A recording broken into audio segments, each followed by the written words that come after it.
Yes. Greetings, YouTube fans. Be super gentle and delicate. But we have some beautiful babies hatching here at Paul's Monitors. So I get quite a few messages on like, oh, he's flicking his tongue. That's cool. Did we see it? Well, I mean, I did. Okay, that's fine then. I get a few messages on like how to set up. Oh, he's flicking his tongue. That's fun. I get a few messages on. So we've got a few pipping out, a few ackie eggs. I get a few messages on how to set up baby Audacia. And I mean, I can't comment for Audacia, but I can comment for ackies. So this video, I'm going to show you how I'm planning on setting up my baby ackies. And then what I'll do is I'll wait for them to actually hatch and put them in there. So what we do, this enclosure's been sat for since the last time I had ackies.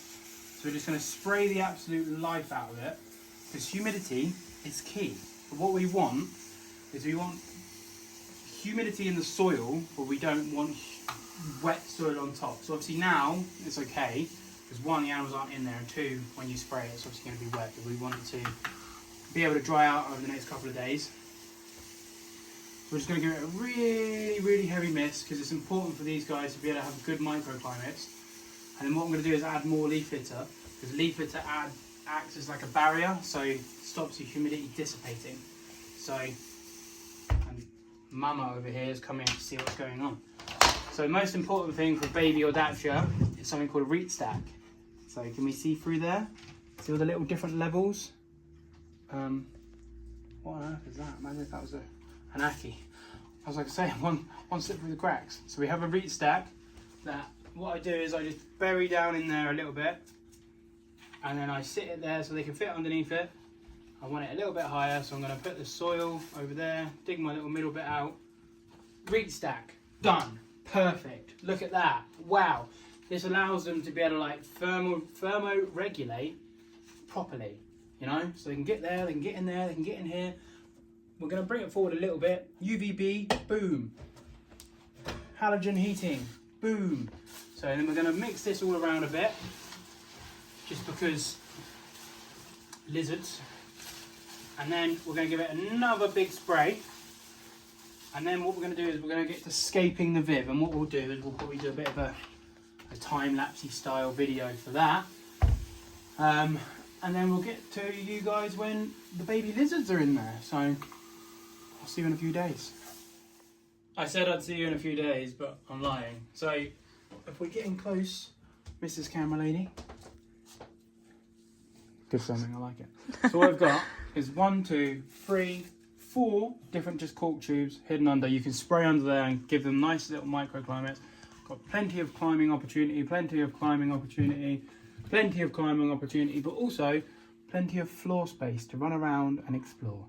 So this is very simplistic, very basic, because when I have babies, I like to be able to find where they are so I can take them out weekly and do a check on them to make sure that they've still got their toes and fingertips and tail tips, because the soil will get stuck to them if they're running through their water and stuff like that. So we'll do a quick check, but I've not turned this UVB on in ages, so that's why we're going to do the check. We're going to see what UVI we're getting, so then I need to know if we need to get a new UVB bulb. Obviously the temperatures won't be up to anything, and I'm going to check again tomorrow because I've only just turned the UVB bulb on.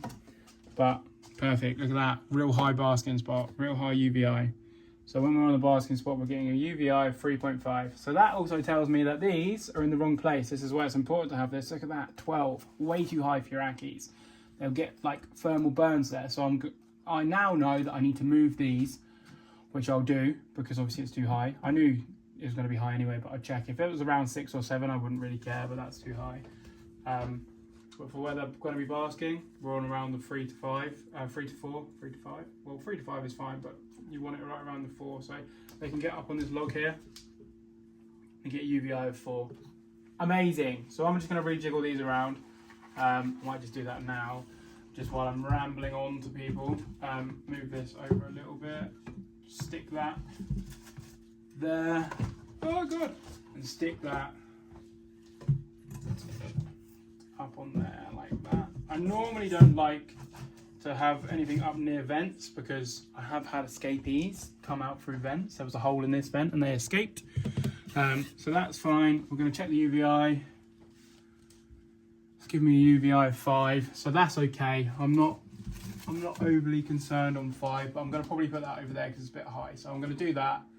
I'll do that off camera, and then once the ackies have actually hatched, we'll come back. Thanks. So we're in my nifty little office, and I don't have any kitchen roll because I'm an unprepared reptile keeper. So what we're going to do is just put what we have, which happens to be just enough. I'm going to put a little bit of kitchen roll into a much bigger enclosure. I say enclosure, it's a tub. And we're going to give it a little spritz. We're going to pump our spritz gun up. We're going to give it a little spritz. This is great content everyone's caring about. Right, that's literally what we're going to do. Just a little spritz. Done. We're going to put the tube from the kitchen roll in there, because why not? And then what we're going to do, we're going to check on the babies. So we've got 3 out, but I don't know if you can all see that. But you see like they've rolled some of the eggs, and that's why it's important. You see that like one's wagging its tail. He's saying, go away from me, I'm a big scary ackie. So that's why it's important you mark your eggs, because these guys have been out overnight rolling their siblings. Because survival of the fittest, of course. So what we're going to do, oh, headphones dropped, scared me. We're going to ever so gently get these baby ackies up for you guys. I don't know if you can see because you're in a tripod, but this is one. Oh. And what we're going to do is we're going to wait until the umbilical cord is completely healed. I'm trying to be delicate as I can. It's on this guy, it looks like it pretty much has, but they will stay in here for a day.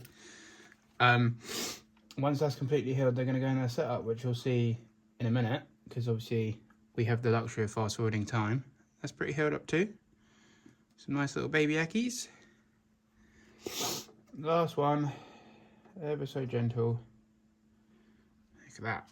Let me get a photo for a thumbnail. You probably haven't even been able to see this whole time because I've been filming terribly. But there you go, you can see. And then, like I say, the most important thing now, I'll focus you back on the babies because that's probably what people care more about. Watch my phone drop and kill them. Babies. There. We just check every single egg has got the slit back up. Okay, because otherwise they can drown. Take the old eggs out. I was going to do this thing like when people buy babies from me, they could get the egg, but I just never did. I don't know if that's a cool thing or not. So yeah, there we go. All good. So you'll see me in a couple of days. I probably won't bother filming any more of this because you've seen it. So you'll see me in a couple of days when we're putting ackies in enclosures. So yeah, great content. While I'm over here at my incubator, I thought I'd just touch on incubation quickly. So these are the ackies I've literally just put in. So they're in there for like a day or two, however long is needed. But this is a self-made incubator, a couple of fans, heat mat at the back. I've had the door open. This normally sits about 70 to 80% with 70% there. Normally sits around 70%, and then you can see it's the highest it's spiked is nearly 30 degrees, and the lowest it's been is, but that's sort of memory forever. I'm pretty sure it's been consistently around 27, 28. So in the UK, I incubate about 27, 28 degrees. It's closer to 28. And in the US, or if you use Fahrenheit, I think it's like 84, 83.5 to 84. But all I do is use sim containers. I don't always use water. Sometimes I use medium. Put the eggs in, done. They're about 113, 114 days. The ackies hatch. I haven't marked these eggs yet. And the same as I haven't marked these eggs yet. Because like that one's gone bad, so I'll take that out in a minute. So I give them like 60 odd days to be in there, and then I'll mark them. And it's just a little fine tip like line, just so I know where they've come. And speaking of ackies, looks like Mama, she's not normally this fat, so it looks like she is starting to go into a vitellogenesis cycle. So sadly, more ackies on the way. Oh, we got the flash on, but who really cares? Greetings, YouTube.